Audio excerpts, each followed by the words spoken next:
નમસ્કાર મિત્રો, આપણે એક પથરીની અંદર એક જબરજસ્ત રિઝલ્ટ મળ્યું છે. તો એ રિઝલ્ટ કેવી રીતે મળ્યું, કેટલા દિવસમાં મળ્યું અને કોને મળ્યું એની મુલાકાત આપણે એમની સાથે જ કરીશું. શું નામ છે આપણું? ઠાકોર માનભા ધારજી, ગામ જાવલ, તાલુકો ડીસા, જિલ્લો બનાસકાંઠા. હવે તમારે પ્રોબ્લેમ શું હતો? મારે પથરીનો પ્રોબ્લેમ હતો. કેટલા સમયથી હતો? સમય તો 10-15 વર્ષથી હતો.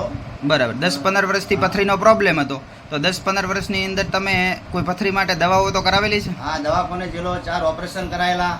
હા, પણ ફરીથી પથરી વારંવાર થઈ જતી હતી. બરાબર. પછી આ વિડીયો આવ્યો.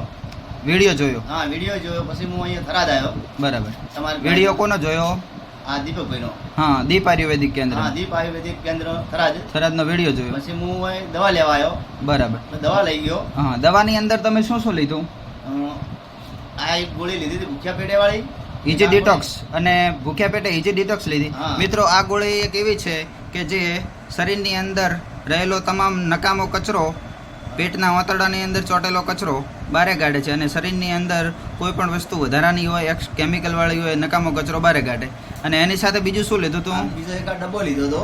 ડબ્બો. હા, આ ફૂડ સપ્લિમેન્ટ છે, કોઈ પથરીની દવા નથી, પરંતુ શરીરની અંદર રહેલો નકામો કચરો, વિટામિન, મિનરલ, પ્રોટીન અને કેલ્શિયમની ઉણપ પૂરી કરે છે, અને પથરીને ઓગાળવાનું કામ કર્યું એટલે પથરી બહાર નીકળી ગઈ. એની સાથે બીજી એક ટેબ્લેટ છે ન્યુટી લીવર, એ પિત્તને કંટ્રોલ કરવાનું કામ કરે છે, અને પિત્તને આંતરડામાં ભેળવી અને પાચન શક્તિ મજબૂત કરે છે, અને કોઈ પણ પ્રોબ્લેમ હોય તો એમાં સોલ્યુશન કરે છે.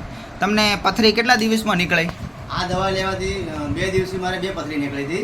પહેલા શરૂઆતમાં 2 દિવસે 2 પથરી નીકળી? હા, 2 પથરી નીકળી. પછી 2 દિવસ પછી એક ફેર નીકળી. 2 દિવસ પછી ફરીથી એક પથરી નીકળી. 5 દિવસમાં 3 પથરી નીકળી ગઈ મારે. 5 દિવસમાં 3 પથરી. પથરીની સાઈઝ કેટલી હતી, નાની કે મોટી પથરી? 5-6 mm ની સાઈડ હતી. 5-6 mm ની સાઈઝ હતી. બરાબર. હું દવાખાને બીજે દવાઓ કરાવી, 4 ઓપરેશન કરાયા. બરાબર. પણ કોઈ રિઝલ્ટ મળ્યું નતું. પથરી વારંવાર મારે થતી હતી. બરાબર. આ દવાથી પથરી રિઝલ્ટ 100% છે કે નીકળી જાય છે. બરાબર. અને આ દવા લેવી જરૂરી છે કોઈ બી. કોઈ બી મારે પથરી નીકળે એટલે બધાને લેવાની જરૂર છે. શરૂઆતમાં લીધી ત્યારે તમને વિશ્વાસ હતો? હા, મને ફૂલ વિશ્વાસ હતો. વિશ્વાસ હતો. હા. પણ આટલી બધી દવાઓ કરાવવા છતાં અમુક દવાઓ ઉપર વિશ્વાસ ન હોય, પણ આના ઉપર વિશ્વાસ રાખીને તમે લીધું એટલે તમારી પથરી નીકળી ગઈ. હા, નીકળી ગઈ. બરાબર. બીજા લોકોને શું કહેવા માંગશો? બીજા લોકોને કહેવા માંગુ કે આ દવા લેવી જરૂરી છે. બરાબર. 100% રિઝલ્ટ છે એમ. દવા લેવી, દવાખાનાની દવા ખાવી એના કરતા આ દેશી દવા હારી એમ. બરાબર. પથરી નીકળી જાય છે એમ. તમને આ દવા લેવાથી સંતોષ કેવો છે? સંતોષ એકદમ. બરાબર. તો તમે પથરી અને એમનું રિઝલ્ટ મળ્યું અને એની વાતચીત કરી અને તમારી સાથે મુલાકાત કરી એ બદલ ધન્યવાદ.